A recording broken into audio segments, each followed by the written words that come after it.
Hello everyone, and welcome to Operation Vector Glare. I'm Camille Salazar-Hadaway, your host once again for the season reveal. And we've got a great one for you today.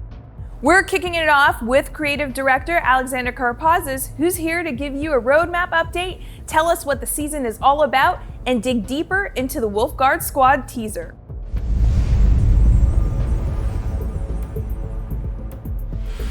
Back at the SI, we mentioned that we'll be revisiting our roadmap for the year every single season. We're immensely proud of everything that we're delivering this season. However, we do have a delay in season 3.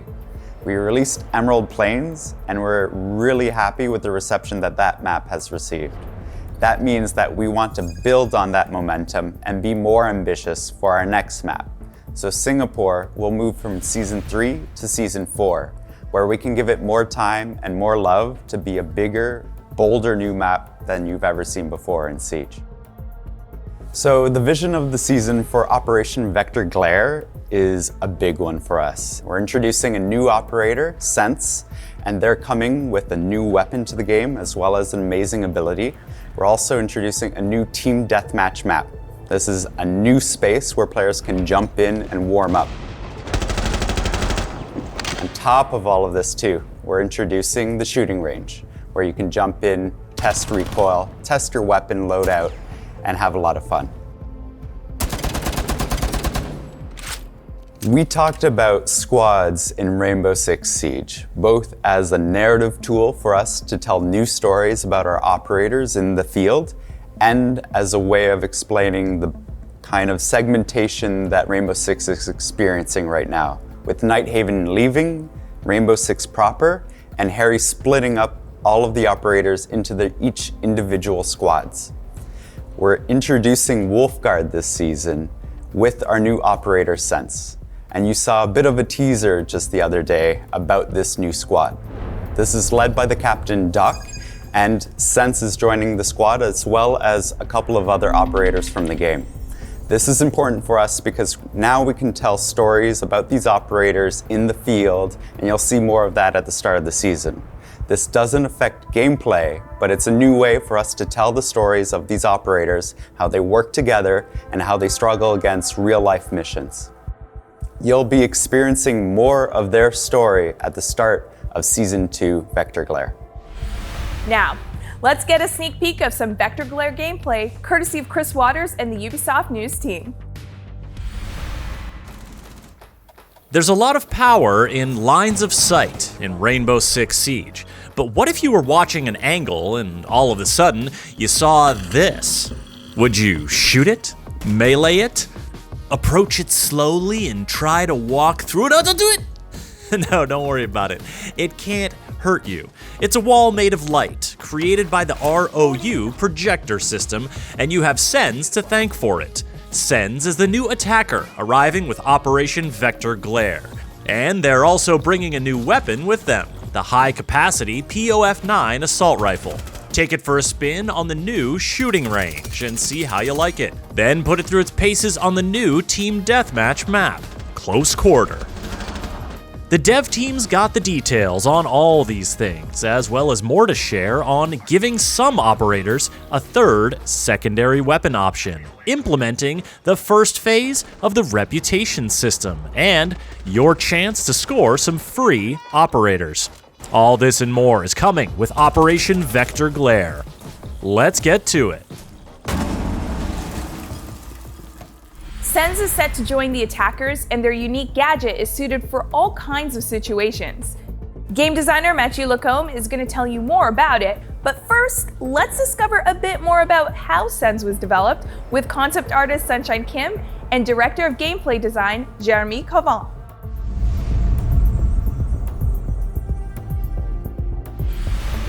Sens is a very joyful person. They love music. Music is a big part of their life. We wanted to bring that bright personality of Sens into the design.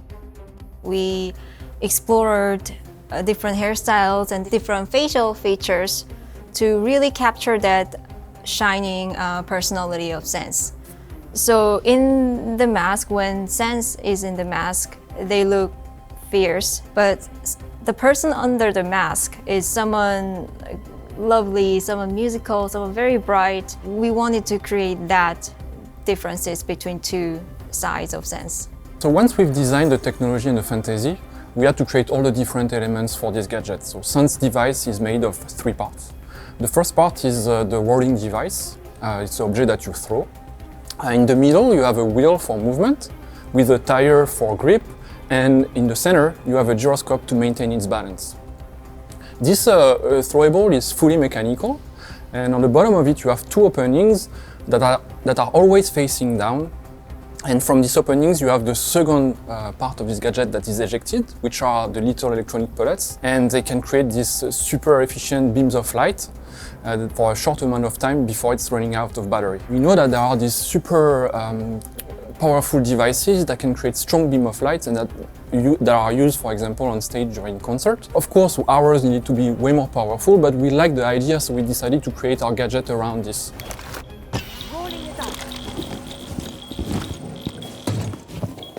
So Sounds is a 3L'd 1-speed attacker that is coming up with Vector Glare. Sounds gadget is the ROU projector, which stands for the Rolling Obstructive Utility. This is a rolling device that you toss. It's a throwable gadget. It rolls around, it will bounce off in a pool-like fashion, so it enters a corner and leaves the corner in the opposite angle. This will allow the players to have some really creative use of the gadget, and as it travels along, it will leave some projectors along the path. Those projectors emit a light wall for a set amount of time, and those light walls will block line of sight, but they won't block anything else. So if you want to use it to shoot with your high capacity weapon through it, or you want to use a grenade or something else from your team, this is the perfect gadget to create a window of opportunity for the attacking team. After a set amount of time, the light wall will retract and they will fade away.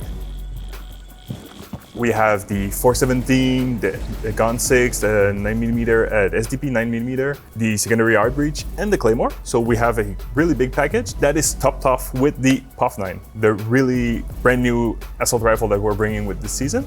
It's a high capacity, low damage, and low destruction assault rifle, but it's really reliable.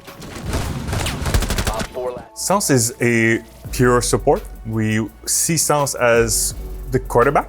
So we have Sounds bringing the diffuser, creating windows of opportunities for the rest of the team. You can hunt roamers, you can secure a plant. There's really a lot of things that you can do with the ROU projector. You take the POF9, you take the secondary hard breach, so you're bringing a lot of utilities for your team.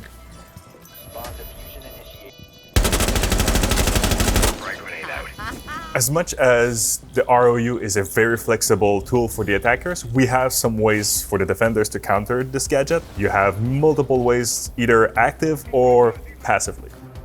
Jaeger will interact only with the wheel part of the ROU. So if you have your wheel rolling in, leaving 3 projectors, and it gets into the range of a Jaeger, it will get zapped, but it will leave the 3 projectors that are already there. Wamai can also counter the ROU. The magnet will catch the wheel. It will stop the wheel from doing its thing. It will then release it with a new direction, and a lot of chaos will happen from there. The interaction between Aruni and Sounds gadget is really both ways.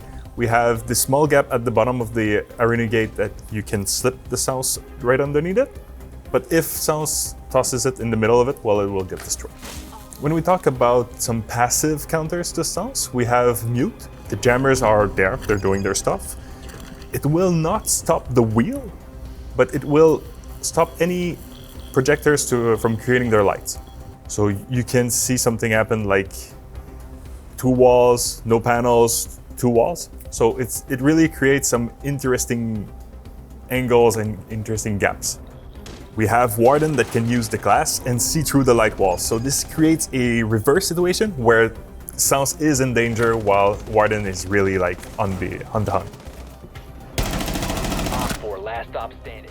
The bulletproof camera is really a interesting gadget to counter Sounds. It comes in 2 parts. We have the first part where an active player can see through the wall with the vision like we would have with the smoke. But you can also use the EMP dart to disable the projectors on the floor. So one way to create a hole in the wall and have an opportunity is to use explosive devices. The projectors themselves are bulletproof, but they can be destroyed by explosives.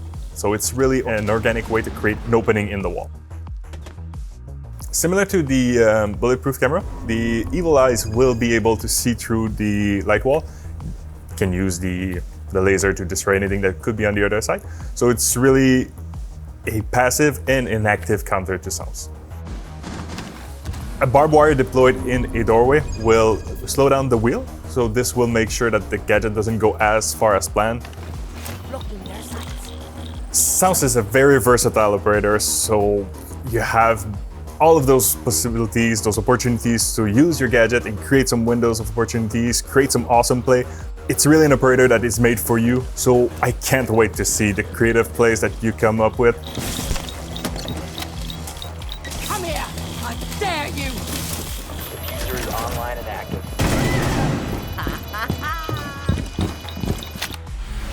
Season 1 delivered a new way to get warmed up with Team Deathmatch, and Vector Glare is introducing a new TDM map set in Greece.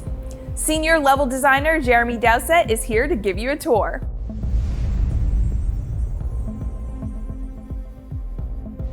It's a brand new map that's designed just for TDM and not for Plant Bomb. So you're gonna have a different feel, looser angles for sure, a much faster, chaotic gameplay, and you're definitely not gonna have the defensive setups. It's designed so you're not gonna be safe. You know, there's a few little places you can go hide, but you're gonna get found out very quickly and people are gonna hunt you down. So it's fast, it's chaotic, it's definitely a different feel from any of the other TDM maps or anything that we've actually put TDM out in so far.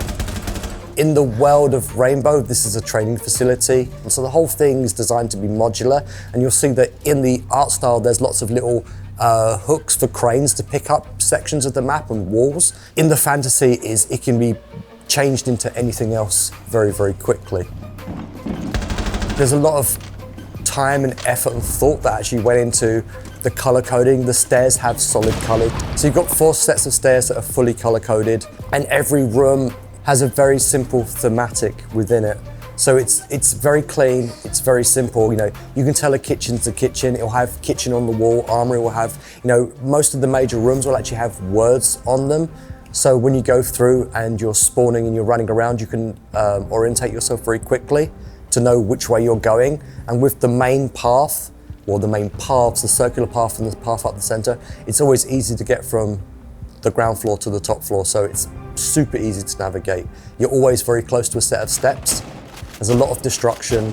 There's see-through floors. You can actually see from the first floor through. You know, breakable floors. Everyone's got impact grenades. And as the walls break, then you have more angles and more lines of sight. And it was hard to kind of break my usual workflow to actually go, actually no, this line of sight is fine. Rather than trying to constrain it like we do in a competitive map, just being a little bit more free with the angles is actually quite rewarding and quite different. It's a lot of fun. It's chaos, but it's a lot of fun. The rounds are definitely gonna be much faster because it's much cleaner, but when it comes to warming up your mechanical skills and your aim for going in and playing ranked, this is probably the best map for doing that. It's so fast-paced, it's chaotic. 2-3 rounds of this map, you're gonna be warmed up and ready for rank, that's for sure. During the Year 7 reveal panel in February, Emmanuel Larive from the Player Behavior Cell laid out some important measures in our fight against toxicity. He's here to discuss what we're doing now and what's next.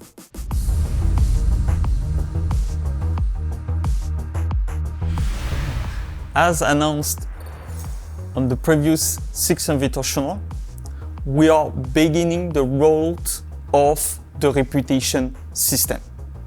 During Season 2, we will be deploying part of the reputation system toward the reverse-friendly fire.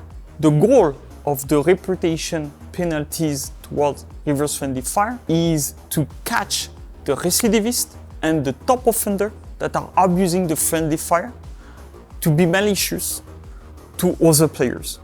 The goal of it is not to catch people that are doing mistake. It's having a match without those top offenders abusing the friendly fire in order to be malicious. Overall, all of these phases, the goal of it will be to make Siege a better place where everyone can meet and cheer together. Privacy mode right now is restricted to some of our content creators. It will go out during Season 2 in a public way. The soft launch helped us to improve the whole set of options that will be available for you. We learned a lot. It was key for our strategy to provide something that is good and have the quality that we expect in order to protect your true identity while playing. The whole set of privacy options will not negate our anti-cheat capacities. We will still be aware of the true identity of the players that are using it. Match cancellation is a great addition to Rainbow Six Siege. It helps to avoid unranked and ranked unbalanced matches. Since the beginning, we did several updates based on the community feedback to improve match cancellation. With Season 2 release, we will be coming with another update that will bring more control for our players about the whole process of a match cancellation. Later down the road, we will continue to improve it. The goal of this update is to give more visibility to everyone so they have a better control of the match cancellation process, but also of the context of it. And of course, we will also reduce any abuses related to this initiative, and we will continue to monitor it and improve it. We're always looking at ways to help you improve at Siege. And this season, you will get your hands on the shooting range that you can use to practice your skills and test weapon recoil, as well as in-game operator guides that will allow players to expand their knowledge. Here's Assistant Game Director Christopher Budgeon with all the details.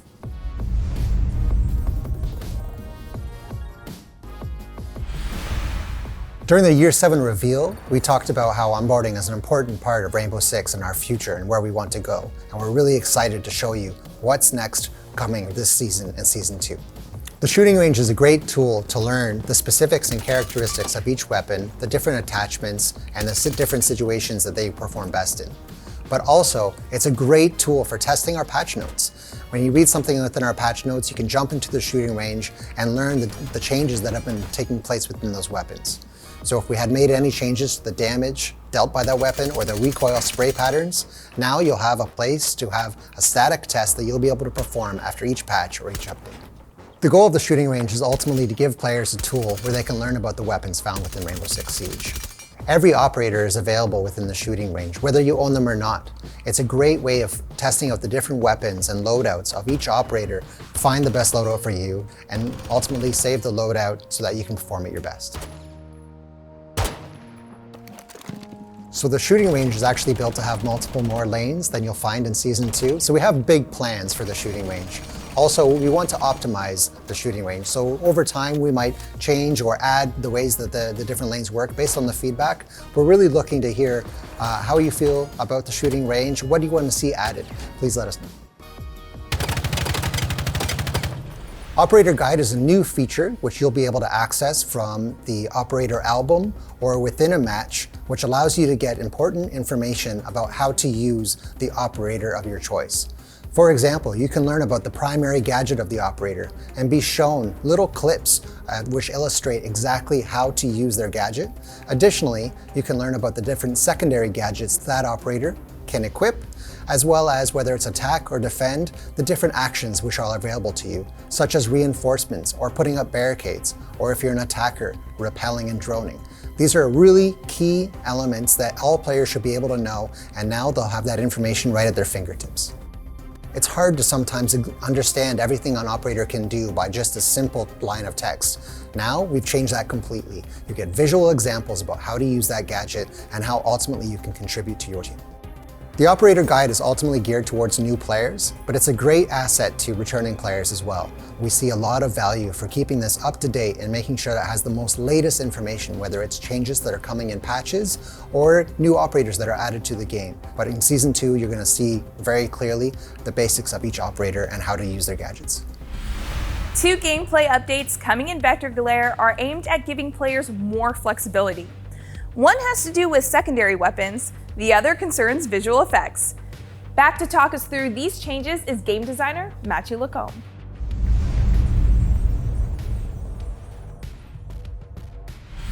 We are bringing a third option in the secondary weapon slot. You can think of it as the primary weapons. Some operators have 3 options. We're giving the same for secondary weapons.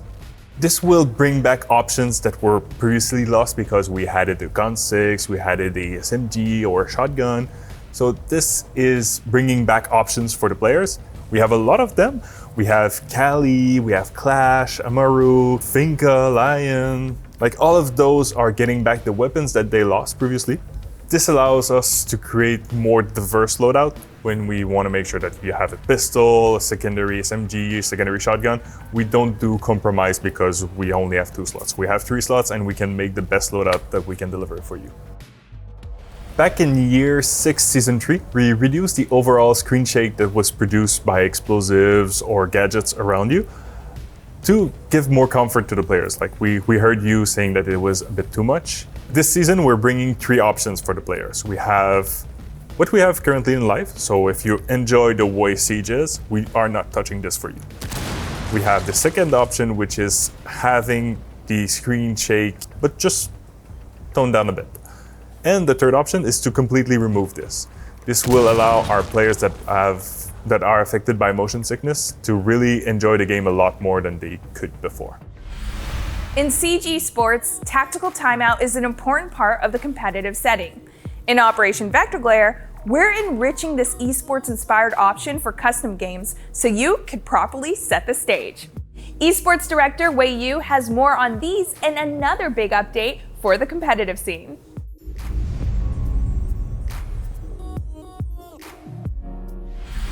For those that don't know, we currently have an operator quarantine time for our esports competition. That means when a new operator is released into the game, it takes up to 3 months before they're integrated into the top level of play in our esports programs. So the removal of the operator quarantine time is a huge change for our esports competition. I think it has been over 3 years that this has been in place, and we're now removing it because it really is a testament to our balancing teams, our game designer teams. We feel that our operators are now ready from the start to be integrated in the highest level of competition. For the professional players, it means they have to adapt faster to the new meta. The new operators are being released into the competition as soon as they are on the live servers, which gives our pro players less time to adapt, but it also means at the same time that the teams that are quicker to adapt have a competitive advantage. On the other side, we have, of course, our players and viewers. For them, it means that as soon as the operators are being released, they're played at the highest level, and you can see the full potential of said operators being played in our leagues across the world. So the tactical timeout feature is designed for custom games, first of all. It allows players to pause the game for a short amount of time to rediscuss tactics and to realign their approach. It also helps them to potentially take out the wind from the sails of their opponents. In the new scenario or in the new feature, players can directly do this from the menu of the game, but it can also be triggered by the observer or the coach. So the tactical timeout feature is a quality of life change for our esports players, as they will be able to trigger this timeout the same way, no matter if they're playing online or offline. It also means it's easier for the viewers to follow, as it's a unified approach for both LAN and online tournaments. Playing with friends is a lot of fun, and there has never been a better time to bring them to Siege than now. Christopher Budgeon is back to let you know about a new program that rewards both you and your friends.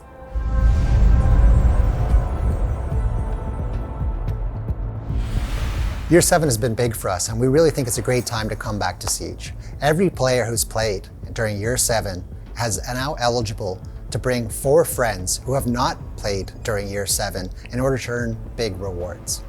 for every friend that you bring back and play 5 matches with, you'll be getting a new Year 6 operator and a pack that you'll be able to open, as well as some fallback rewards if you already have those operators. Additionally, there's new 3D animated skins that will be delivered to the players as well. A great way to do this: invite 4 friends, get a 5 stack going, and you can play any game mode to play 5 matches in order to get those rewards. It doesn't matter which mode you play, whether that be TDM, ranked, quick match, or event. For each one of those friends, play 5 matches to unlock the rewards. Both the person who's been invited will earn a reward, as well as the referring player. For players who are coming back to Siege, having not played in Year 7, they get to be given a Year 4 or Year 5 operator into their roster. And of course, there's backup rewards if you have all of those operators. Additionally, after coming back and played the 5 matches with the player who brought you back, you'll now be eligible to invite 4 other friends and earn the referring rewards as well. Before we wrap things up, as usual, you can experience Operation Vector Glare on our season test servers starting on May 24th. But wait, there's more. If you like playing as Echo, Abana, or if you're a fan of the Yakuza games, here's an exclusive bundle for you. Enjoy.